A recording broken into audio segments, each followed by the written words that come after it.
Hey guys, it's your girl Kizzy Rock, and yes, Kizzy Rock is my birth given name. Happy Wednesday evening. I want to say hey to all my subscribers, new as well as seasoned. I got a word for you. Tap in. So guys, it goes without saying, it's been a very long day. All my fellow empath, tap in. When we have one of those days that just takes a lot of energy, by the time the end of the day gets here, we have absolutely nothing to give. But I hope to give some word of encouragement to some individuals. So Mr. Steve is not answering his phone. He have not answered his phone since I left him. So I don't know what's going on. But I did leave a message at the front counter. I've also been able to contact his daughter to let her know that she needs to get down here as soon as possible if she has intentions on seeing her dad. And she did respond. But anyway, I wanted to share a few words. I've had many of you email me, and even in the comment section, just say things like, how you really admire me, and you just wish you could do this, and you wish you could do that, and you wish you could serve others and allow God to use you more. I want to share something with you. Serving is not about any dollar amount, right?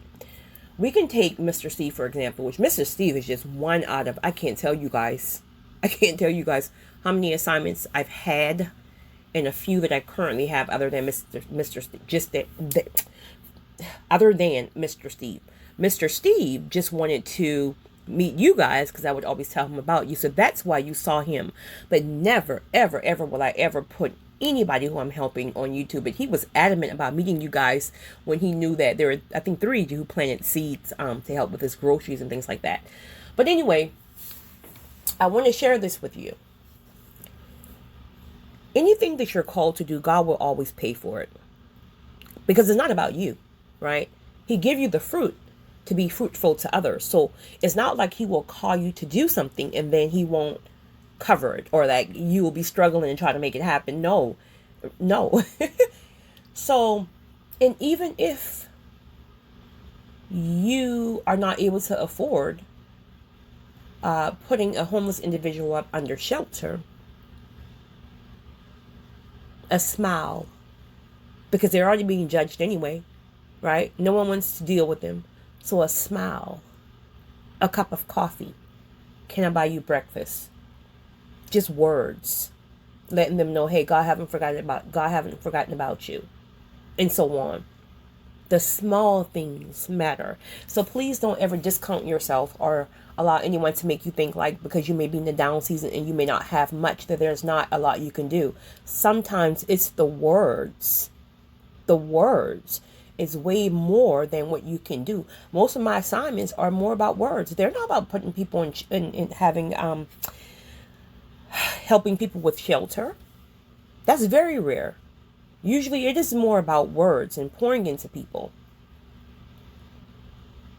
So we all have different assignments.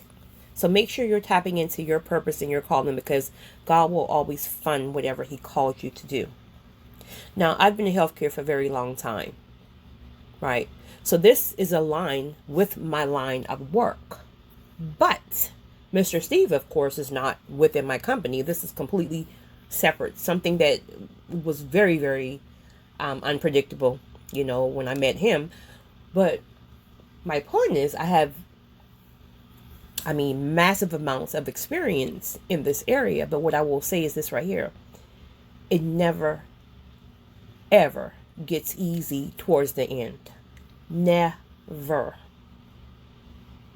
It is the most difficult towards the end. Here's why. Usually when God calls you to people, a lot of times I'll speak for myself. These individuals don't have people. Either their family has given up on them, or they have given up on their family, or maybe the family is just, nowhere to be found. There's different reasons on why people can be alone in this world.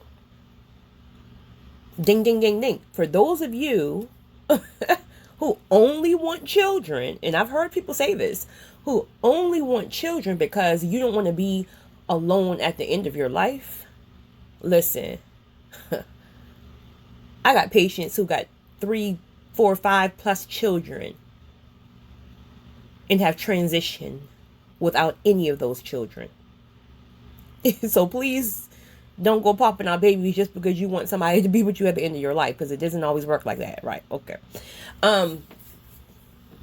Also, I want to say, as I always say, seasons rotate. So never look down on anyone. Mr. Steve was very, very successful at some point. He had a very successful construction company. He was very successful, but life got a hold of him, and so never judge people, because you can be up today and down tomorrow. You just don't know. This is why it's so important not to judge individuals. I'm reminded every day that people just can't fathom why I guess I do some of the things I do. I mean, I know very clearly why, because I'm called to. Again, I hear from God very, very clearly. It's not always me, right? Most times it is me wanting to still help. That's just me in my heart. But my point is, once I hear from the Spirit to say, I need you to pick up this assignment and you keep it for this long, or you just wait till you hear from me because X, Y, and Z. Once I hear that, there is nothing or no one who can turn me from that. That has been detrimental to my relationships, and that have interfered with a lot of areas in my life. I've literally dedicated my life to my career and my calling.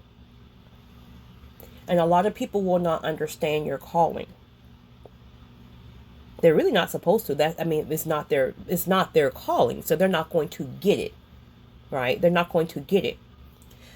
Many times your calling in your career, your calling in your job is going to be two opposite things.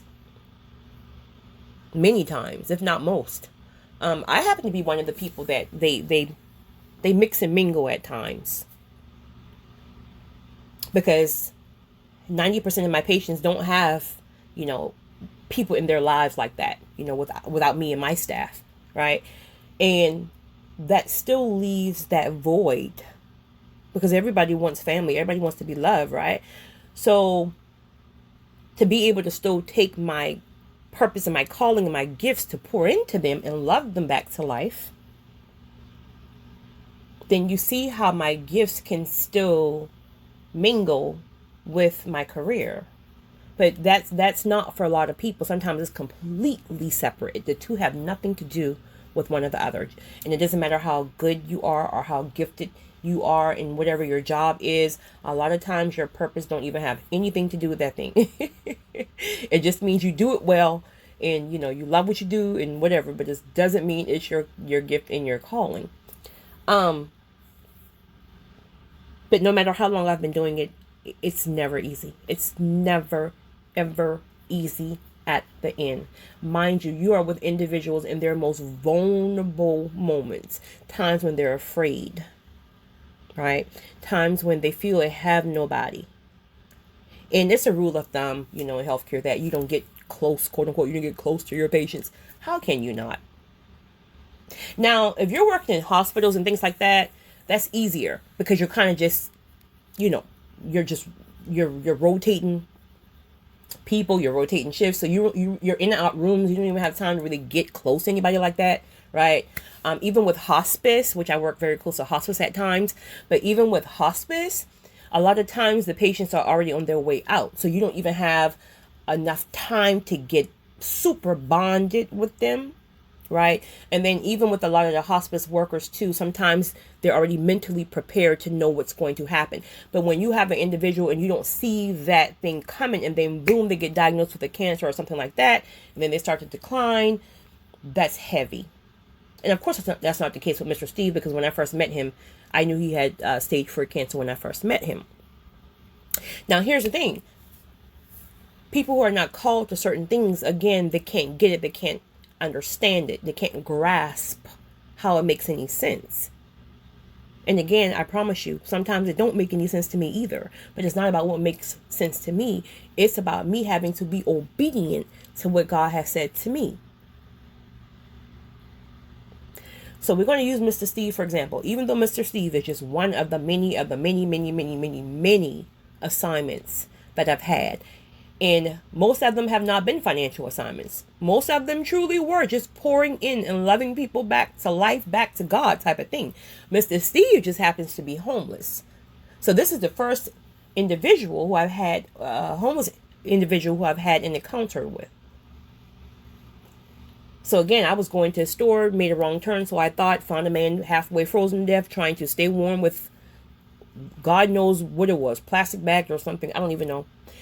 And God told me very early on it would not be a long assignment, right? I just thought he meant long, and it wouldn't be long in the sense of, because I didn't know about the cancer at the time.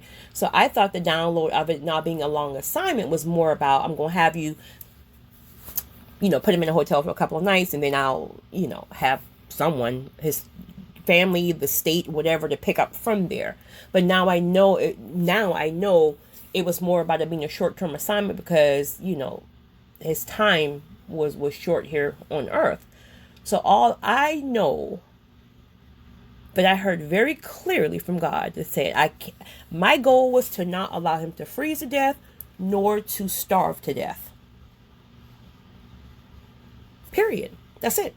Now, what happens when you got people in your ear, and thank God, I mean, people in my intimate life, they know me so well enough to know that when I hear from God, there's just no, you can't talk me out of anything, right? Not when I hear clearly from God. You can talk me out of some things when it's just my heart moving, right? My emotions moving, because I know I need someone to talk some sense into me. But when I hear from God very clearly, no one can change what I heard except God. So I did what he said. Put him in the room until you hear back from me. And of course, throughout the last few weeks, I've heard different things to discover what the assignment was all about. Of course, it was to, keep him warm and things like that. Get him back, get him his Bible that it was under so much. I don't even know what that stuff was. I've just never seen anything like it. But I got him his Bible back and things like that. Found his daughter, and all that stuff. So that's how that worked out with Mr. Steve. Now, the same way that people may not be able to understand, how in the world could you just take someone you don't know? Even Mr. Steve himself don't understand it. Again, that's why I say it's not me. It's the Spirit. It's God. But the same way that people can't grasp, how can you just take somebody that you don't know and just make sure they're good, check up on them, and just, it's the same on the flip side. That's how I feel about people who have no compassion. It's almost like, how can you not? You may not be able to afford shelter from them, and that's fine, but how can you as a human being look at another human being who's halfway frozen to death and not have any compassion to say, well, let me just see how I can help? Can I buy a blanket? Can I get you hot coffee? How can you just ride by someone and see this person is literally halfway frozen, struggling, and not have a second thought about it? So now that's how I think about it. So I'm open-minded enough to understand why people can't grasp why I would do what I do. But on the flip side, how can you not? Let me tell you something. Mr. Steve may be homeless because he's down on his luck.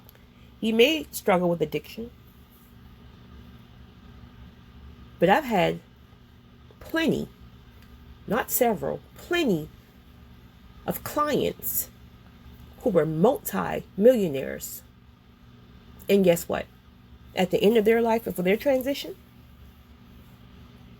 couldn't take $1 with them. Couldn't find their family either. No family around. Same scenario. So do you think when one or the other or both go to meet Jesus, he's going to say, I favor you because you're the millionaire, and I just going to write you off because you were homeless? We all are God's children. Homeless or not, addiction or not, we all are God's children. We all have dealt with different struggles. Your trauma may have been petty considered to someone else's trauma. You may think your trauma was massive. But when you sit down and have conversations in depth with people who are vulnerable enough to open up to you, you will be surprised at the things that you learn. And a lot of these people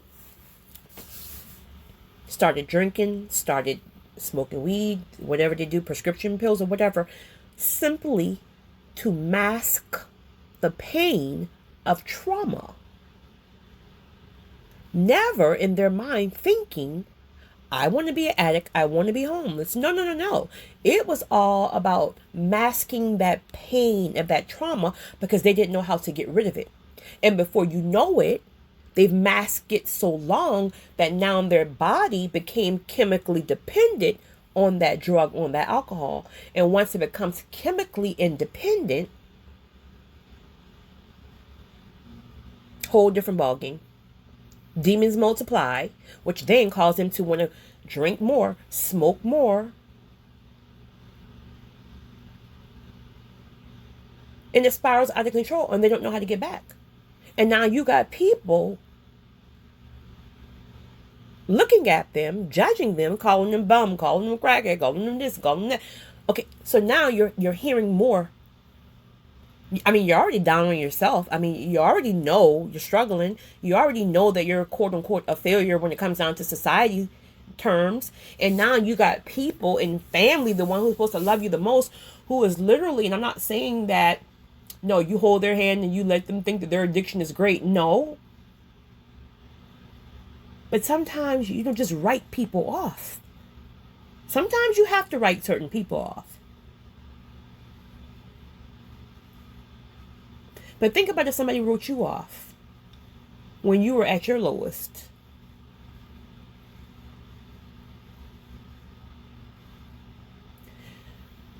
So I say all this to say, I just want to encourage those of you, again, who've been asking about how you can help, how you can serve people. It's the small things. Ask God to lead you. Because you got to also be sure that you're safe. But it's the small things. I remember when I would go and serve the homeless, like on holidays, I didn't want to be the person in the assembly line just boop, boop, boop, boop. I wanted to be more intimate, right? So I took my father, for safety, of course. I don't know what he was going to do, but and my niece, who was very young at the time, and we bagged up lunches and we wrote over 100 letters and put them, handwritten letters, and put them in cards, letting them know, listen, God still loves you. Listen, you're still worthy. You know, things like that. And sandwich in cards in brown paper bags. And we waited for them to come out of the, the main area, because again, I didn't want to be there because there's nothing personal about that. Right. And it's amazing. It's amazing for the people who serve them during the holidays, especially, if that's you, great job. But I wanted to be more personal. And so when we were able to reach them one-on-one on the street, the stories you hear, the traumas you hear, it will make you be so grateful for the life you live. So this is why I firmly believe one of the reasons I should say, on why God tells us not to judge people, because you don't know. You don't know what they've been through. Some people have been through some things that they've never told one person on the face of their earth. They could be laying next to their spouse every night and never even share some of the things they went through. But now you can judge them because you don't even know what they've been through. That's why God told us, shut our mouths, don't judge people. Love on people. Let God do the judging.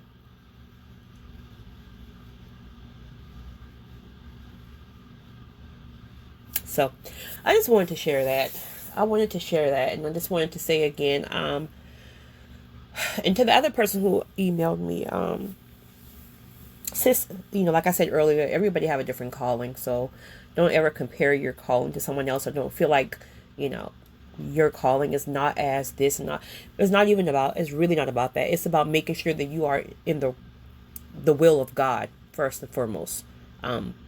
Because once you are in the will of God, then again, you will get aligned with your purpose and your calling. He will always give you fruit. Again, he's going to watch you, right? He's going to watch you to be sure he can trust you, and then he'll give you a little bit more.